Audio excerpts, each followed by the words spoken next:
Alright, what's going on, guys? So moving on with our Adobe Premiere Pro Masterclass and the video editing or overall editing section of the Premiere Pro Masterclass.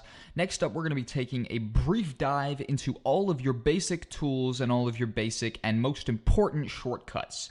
So without further ado, we're going to jump into the tools first and then cover all of the most important shortcuts that I feel as though you guys should know about in Premiere Pro. But first off, we're going to start with the all selection tool, or the just the selection tool, actually, my bad. And this is just your all purposes tool that I would advise you guys to pretty much be default using. You can click, hold, and drag to create a highlight box where obviously any clips that you go over when in this box are encompassed under that. You could also click on clips to just individually highlight them. You can hover on the side of clips to actually trim them down like this. And overall, your all selection tool is the main tool you would be using when composing, compiling, and overall, shifting around your clips, positioning them to beats, overall, just all of your general clip movement and clip placement composition overall work is going to be done with that selection tool. Now, the next tool down the list is going to be the track select forward tool, and if you click and hold on this one, you can also get the track select backward tool. I'm just going to start with the track select forward tool just to show you guys an example with this, and I'm actually going to go back to the all selection tool and actually just go ahead and duplicate this clip quickly so I can actually do a better demonstration of the track select forward tool and the track select backward tool. So click on the track select forward tool, and essentially it is going to select anything in front of these arrows. So if I click here, only that clip there is in front of these arrows. So only that clip is going to be highlighted. Likewise, if I click back here, both of these clips, or part of this one, but both of them, at least a bit of it, is actually in front of these arrows, so both will be selected. But if I only select here, only that one's in front, so it will be selected. So it's track select forward. Now, if we just learned that, the track select backward tool is essentially the same thing. It's going to select anything that is to the left-hand side of those arrows. And, if we're right here, it'll be just this clip. If we're here, it'll be just those two clips. So that is a very basic one as well.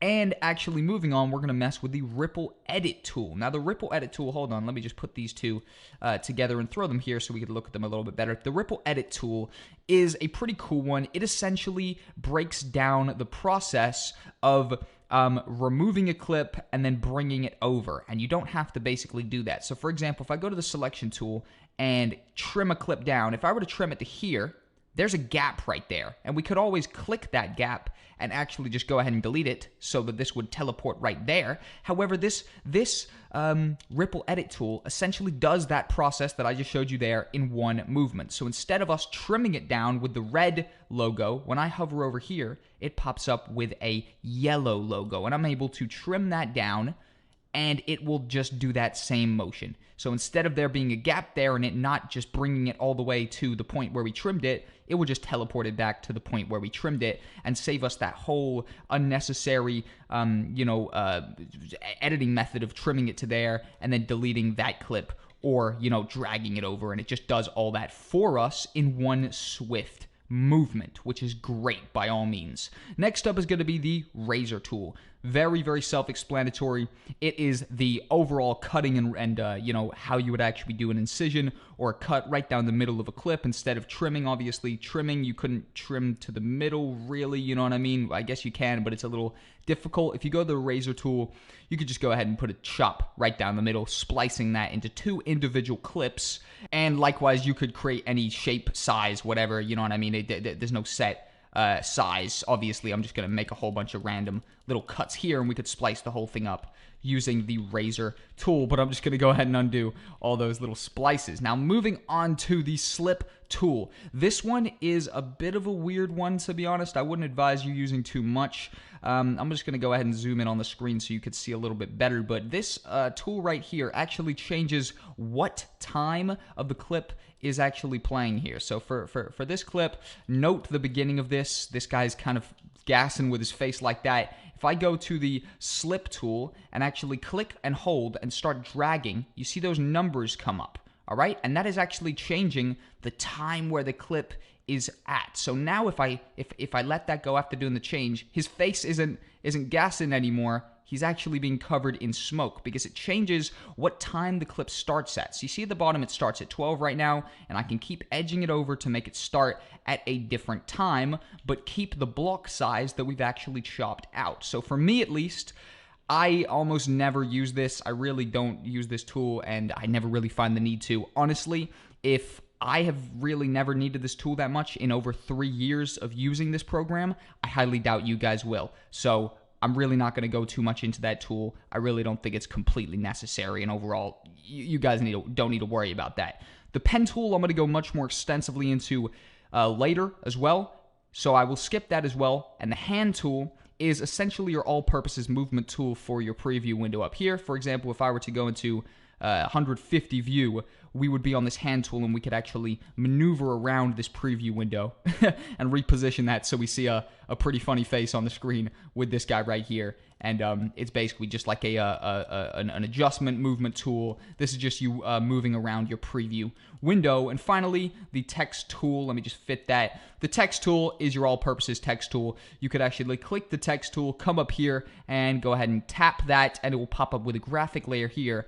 And you can actually start typing stuff in there. But by all means, we're going to be getting far more extensively into the graphics section of this later in the next section of this particular Adobe Premiere Pro Masterclass. But that right there is a brief run through of the tools available to you within Premiere Pro. And now I'm going to go over the shortcuts. So first off, of course, we have our ins and our out points. It is I to set an in point. For example, if I wanted to in point on one of these clips up here, I could double click it to open it up, go onto this particular dial right here, find where I would want to start it, and press I. And that would put an in point. Likewise, I could go to where I wanted to out it and press O, and that would be an out point. Also, if I wanted to teleport to that in point without just precisely moving the dial over here, say I was over here and I wanted to save time, I could hold Shift and then press I, and that would teleport me directly to here. Likewise, if I had an out point down here in our sequence, because it doesn't just work up here, we could put an in point and an out point there, and then I could press Shift I, and it would teleport me here, but I am now selecting this. So if I'm selecting this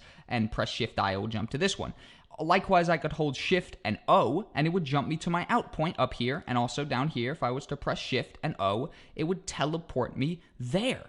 Next up, we could actually go ahead and hover over a clip, and hypothetically speaking, if we wanted to copy it, we could press Control-C, which is copy, and then whichever one of these layers up here had the blue turned on, when we press Control-V, it will paste it to that layer. So if, for example, V3, if I had it up here, and I pressed Control-V, it would paste to that layer, but if I had V2 on blue and had that off, and pressed Control-V, it would paste to that layer. So that is the copy-paste control, and I use that a lot, but you have to keep in mind that you do have to select the layer that you want it to paste to, okay?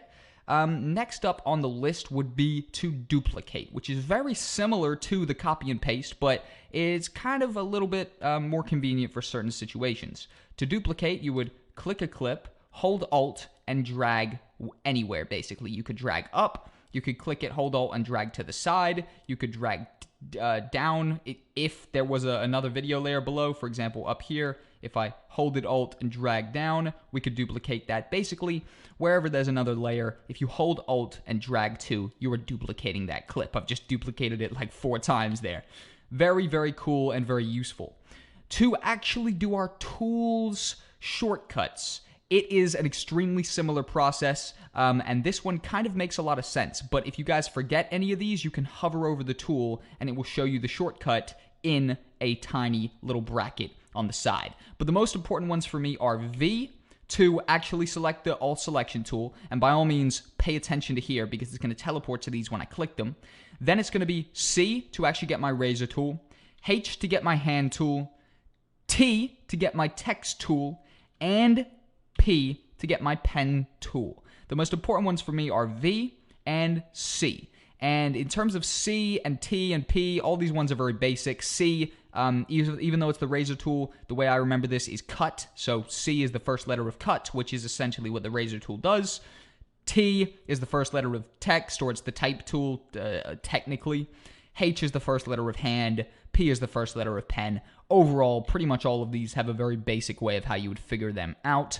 if you actually forgot the shortcut. But overall, that's been a brief look into the tools and shortcuts available to you within Adobe Premiere Pro.